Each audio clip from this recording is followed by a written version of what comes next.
আজকে নান্নার বাজারে একটি বটগাছে অনেক পাখির মেলা। প্রথমে আপনাদের সাথে যে পাখিটির পরিচয় করে দেব সেটি হলো একটি কোকিল পাখি।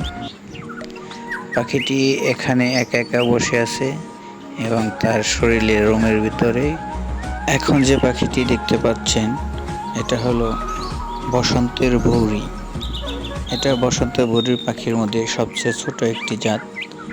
তো এটা একা একা বটফল খাচ্ছে। এখন যে পাখিটিকে আপনারা দেখতে পাচ্ছেন এটাকে গ্রাম অঞ্চলে হারিকল পাখি নামে সবাই চিনে থাকে। আর এই পাখিটি মূলত প্রধান খাবার হলো ফল। তো সব জাতের ফলই হয়তো বা খায়, আমি ওরকমভাবে কখনো দেখিনি। তো এটাকে সবসময় বট গাছেই দেখা যায়।